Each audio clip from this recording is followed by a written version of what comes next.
ہم سب عاشق کو نیا مکان بننے کی مبارکباد دینے اس کے گھر گئے تھے۔ 2 کمروں پر مشتمل سادہ سا گھر حال ہی میں فواد نے بنوایا تھا۔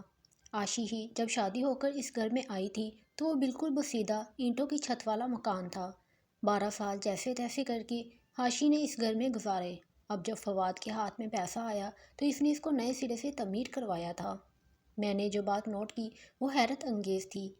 عاشی مجھے خوش نظر نہیں آ رہی تھی، عجیب عجیب سی باتیں کر رہی تھی۔ سیما، میرے لیے دعا کرنا، میں زندہ نہیں رہوں گی۔ مجھے بڑا دھچکا لگا عاشی کی بات سن کر۔ میں بولی، عاشی تم ایسی بات کیوں کر رہی ہو؟ ایسی دعا منہ سے نکالنے سے پہلے کچھ اپنے بچوں کے بارے میں ہی سوچ لو۔ خبردار جو اب ایسی بات کہی بھی۔ سیما، تمہیں اندازہ نہیں ہے کہ میں کیسی درد بڑی زندگی گزار رہی ہوں۔ مجھے ان دردوں سے نجات ملے، اللہ میری زندگی میں کوئی خوشی دے، میں تنگ آ گئی ہوں ایسی زندگی سے۔ یہ جو دل ہے نا، اس نے اپنا ہاتھ سینے کے بائیں طرف رکھ کر کہا، بڑا درد ہے یہاں، درد کے بوجھ تلے دب گیا ہے، اب یہ ختم ہی ہونے والا ہے، پھر مجھے نجات مل جائے گی اور دوسروں کو خوشیاں۔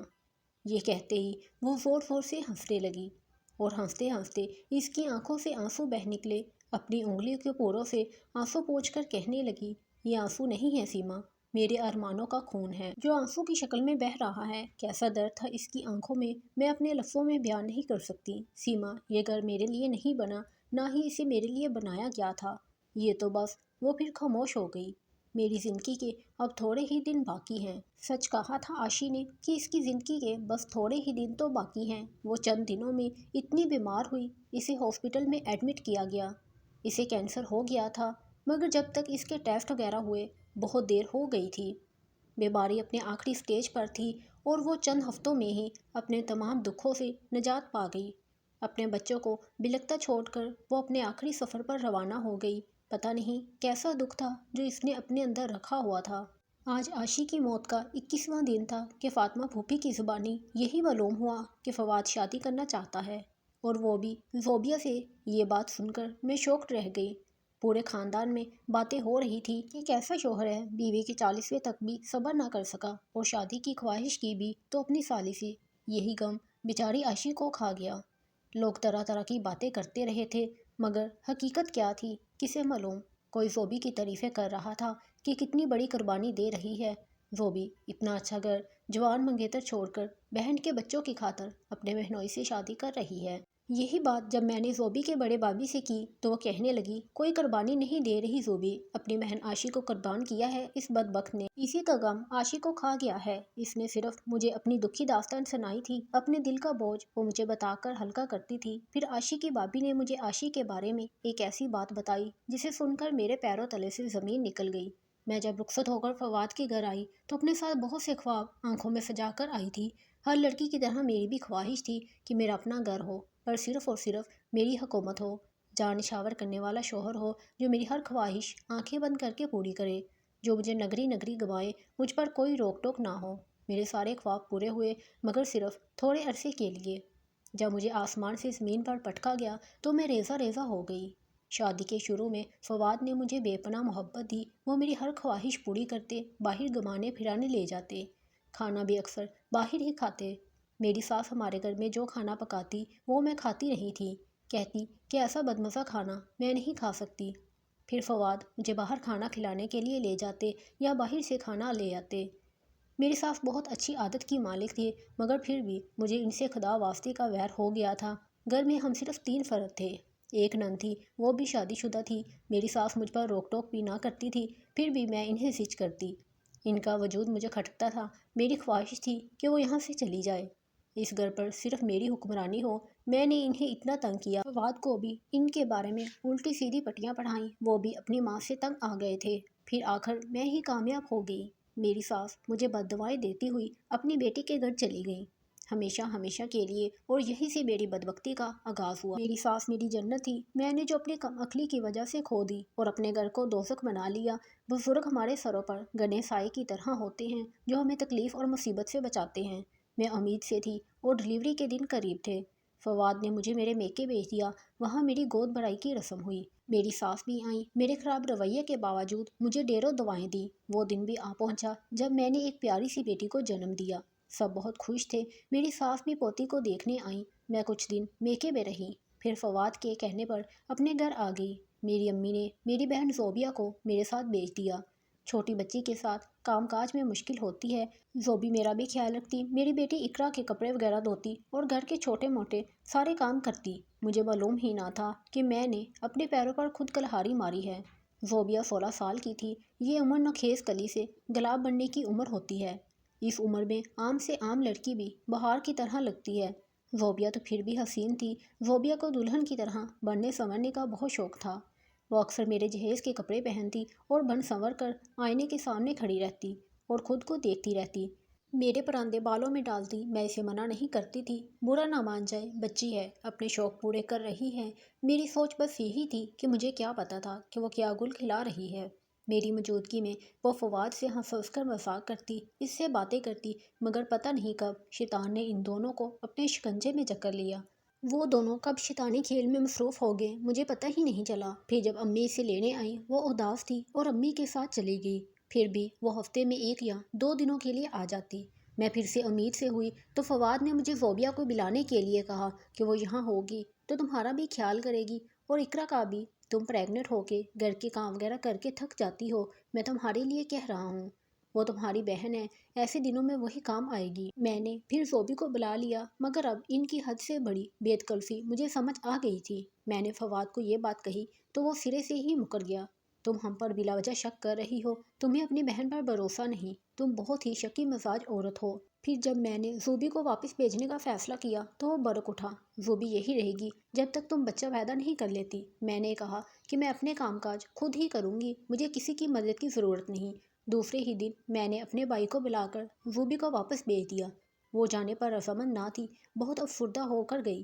اس کے جاتے ہی فواد کا رویہ میرے ساتھ بہت خراب ہو گیا۔ 1 ہفتہ زوبی کے بغیر اس نے جیسے تیسے کر کے گزارا۔ پھر اس نے مجھے زبردستی زوبی کو فون کر کے بلانے کو کہا۔ میں نے انکار کیا تو وہ مجھے مارنے لگا۔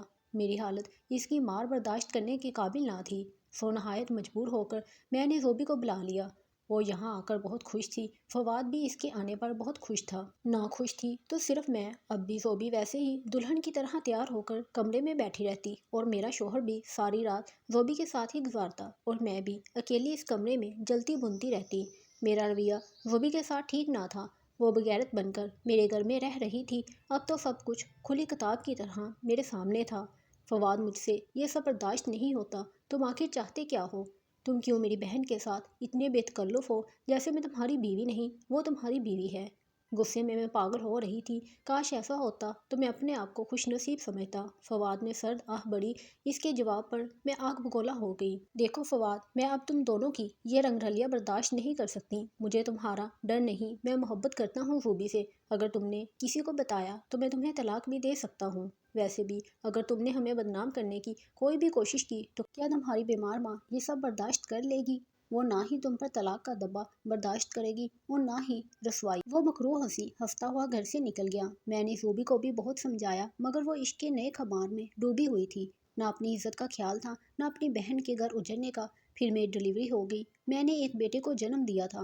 مجھے اب کچھ امید بنی کہ شاید اب وہ سدھر جائے، مگر اسے نہ سدھرنا تھا اور نہ وہ سدھرا۔ اب اگر زوبی 1 ہفتے اپنے گھر ہوتی تو مہینہ ہمارے گھر وہاں جاتے ہی وہ بیمار ہو جاتی تھی۔ بیماری کا وہ ناٹک کرتی تھی، ہمارے گھر میں وہ بھلی چنگی ہوتی۔ سادہ لوگ ماں باپ یہ کہتے کہ اسے اپنا گھر راس نہیں آتا۔ یہی ٹھیک ہے، یہ بھی اس کی بہن کا گھر ہے۔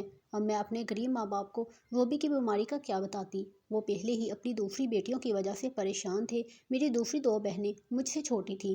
وہ اپنے ہی محلے میں بیاہی گئی تھی۔ ان کے سسرال والے ان پر بہت ظلم کرتے تھے، مگر میرے ماں باپ انہیں ہر حال میں سسرال میں ہی دیکھنا چاہتے تھے۔ وہ نہیں چاہتے تھے کہ ان کی طلاق ہو۔ میری دونوں بہنوں کی شادی ایک ہی گھر میں ہوئی تھی۔ دونوں بھی خود نوکریاں کر کے اپنے بچوں کا پیٹ پالتی تھیں۔ ان کے شوہروں کا کھلا روزگار تھا جس میں اس مہنگائی کے زمانے میں گزارا مشکل تھا۔ اب میں اپنی پریشانی بیان کر کے انہیں مزید پریشان نہیں کر سکتی تھی۔ میرے ماں باپ کا چھوٹا سا گھر تھا جس میں 2 کمرے تھے، ایک کمرہ شادی شدہ بھائی کا اور ایک کمرے میں امی ابو، 2 بھائی، ایک بیمار بہن اور ایک زوبی جو اب زیادہ تر میرے گھر میں ہوتی تھی۔ اب میں بھی ایسے میں ان کے غموں میں کیا اضافہ کرتی۔ اب میری توجہ کا مرکز صرف اور صرف میرے بچے تھے۔ میں صرف اور صرف اپنے بچوں کی ماں تھی۔ فواد اور زوبی کے ساتھ میرے بچے اور میں بھی گھومنے جاتے کیونکہ وہ دونوں اکیلے تو جا نہیں سکتے تھے۔ ہمارا سہارا لازمی تھا ورنہ وہ دنیا والوں کی نظر میں آ جاتے۔ اب بھی زوبی کا یہی حال تھا، کبھی یہاں تو کبھی وہاں۔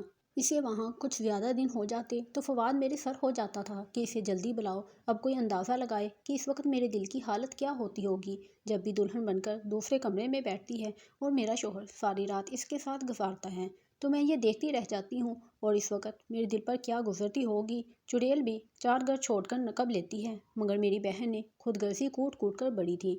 وہ بچپن ہی سے خالہ فاطمہ کے بیٹے علی سے منسوب تھی۔ علی ہر لحاظ سے فواد سے بہتر تھا۔ وہ زوبی کا ہم عمر خوبصورت نوجوان تھا، اچھی عادتوں کا مالک، مگر زوبی اس کے لائق ہی نہ تھی۔ زوبی اور فواد کے غم نے مجھے اندر ہی اندر کھوکھلا کر کے رکھ دیا تھا۔ بیماری میرے اندر پنپ رہی تھی صرف اور صرف ان دونوں کی وجہ سے، یا شاید میری نادانی کی وجہ سے۔ میں نے جو کچھ اپنی ساس کے ساتھ کیا، مجھے اب احساس ہوتا ہے کہ میں نے کتنا غلط فیصلہ کیا تھا۔ اپنے پیروں تلے سے خود ہی جنت نکال دی تھی۔ اب کبھی کبھار وہ ہمارے گھر آتی تھیں، میں نے ان سے معافیاں مانگی، انہوں نے مجھے معاف کر دیا، مگر میرے اصرار پر بھی وہ یہاں رہنے کے لیے رضامند نہ ہوئی۔ زوبی کو میرا ذرا بھی احساس نہ تھا۔ میں زوبی کی طرح اس حال کو پہنچی ہوں، مگر اس کم بخت کو ذرا بھی رحم نہ آتا۔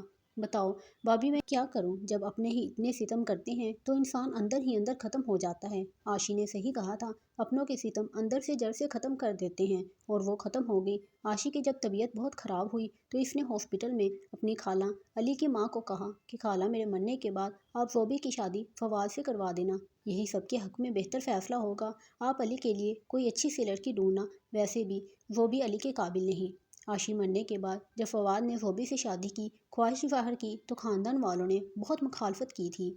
فاطمہ خالہ نے عاشی کی خواہش کا بتا کر سب کو خاموش کروا دیا کہ فواد کہیں نہ کہیں تو شادی کرے گا ہی، دوسری عورت پتہ نہیں کیسی ہو، بچوں کے ساتھ کیسا سلوک کرے، وہ بھی تو پھر بھی خالہ ہیں، ماں جتنا نہیں مگر خالہ جتنا پیار تو دے گی ہی۔ اس کے ظالم شوہر اور خود غرض بہن نے اس کی قبر کی مٹی سوکھنے کا بھی انتظار نہ کیا۔ 40ویں کے فوراً بعد ان دونوں کا نکاح ہو گیا۔ عاشی شاید زندگی اتنی ہی تھی، وہ اکثر اپنے لیے رب سے موت مانگتی تھی، کیونکہ کچھ لوگ زندگی کو دیمک بن کر کھوکھلا کر دیتے ہیں، جس طرح عاشی کی بہن زوبی نے عاشی کا گھر اجاڑ دیا۔